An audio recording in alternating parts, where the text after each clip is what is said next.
You wake up and immediately you wish you hadn't. Not because anything terrible happened, not because your life is falling apart, just because existing feels like too much work today.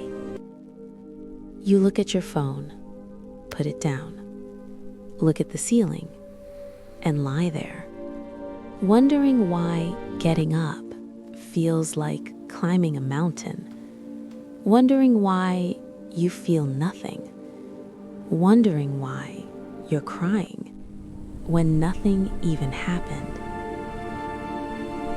If you've ever felt that, this video is for you. And what I'm about to tell you is the thing nobody ever explained properly. Most people think depression is sadness. They think it looks like crying in the rain, lying in bed in the dark, a person who looks visibly broken. But here's the truth. Some of the most depressed people you will ever meet are the ones laughing the loudest in the room. The ones who always reply fast, always seem okay, always show up. Depression doesn't always look like sadness.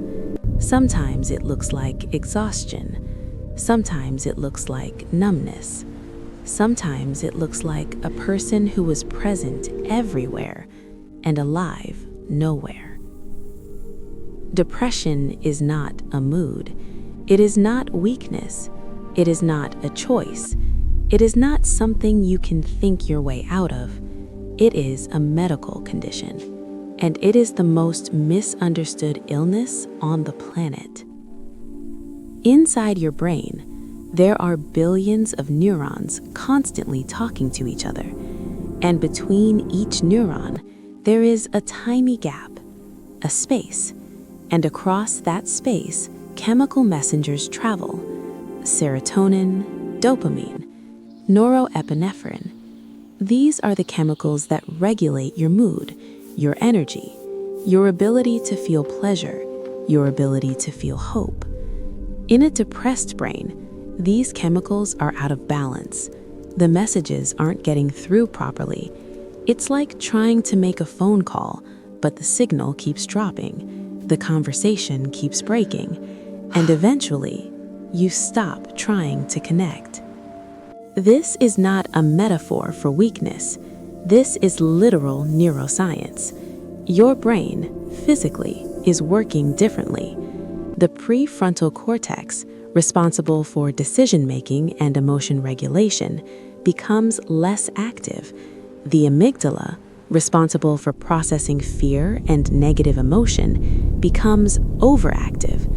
Your brain gets trapped in a loop of gray, of nothing, of too heavy and too empty at the same time. And you cannot, no matter how hard you try, simply decide your way out of it. Let me tell you what nobody talks about. Depression doesn't feel like sadness. It feels like your favorite song comes on and you feel nothing.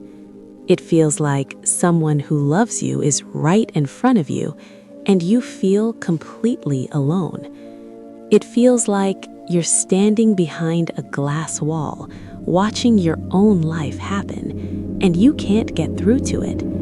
Food has no taste. Colors look less bright. Time moves strangely. Hours disappear, and minutes last forever. You cancel plans not because you don't care, but because getting dressed feels genuinely impossible. You say, "I'm fine," not because you're lying, but because explaining the weight you carry to someone who has never felt it feels more exhausting than carrying it alone. And the cruelest part? Depression tells you it's your fault. Depression tells you you're a burden. Depression tells you nobody would understand. Depression tells you this is just who you are. Every single one of those things is a symptom, not a truth. So what do? First, Understand this: you cannot willpower your way out of depression. Telling someone with depression to just be positive is like telling someone with a broken leg to just walk it off. The leg is broken. The brain needs real help. And real help exists. Therapy, specifically something called CBT, has been shown to physically change brain structure over time. Real, measurable change, visible on brain scans. Medication, for many people, corrects the chemical imbalance the same way insulin corrects diabetes. Not weakness, medicine. Movement, even 10 minutes of walking, triggers neurochemical changes that no motivation is required to feel. Connection, real connection. One honest conversation activates parts of the brain that isolation slowly shuts down. And time, not passive time, not suffering time, but supported time with people who understand, with help that is real. You don't have to feel better today. You just have to do one thing, one small thing. Tell one person. If you woke up today and just existing felt like too much, I want you to know something. That heaviness you feel is not you. It is something happening to you. There is a difference. You are not broken. You are not weak. You are not too much.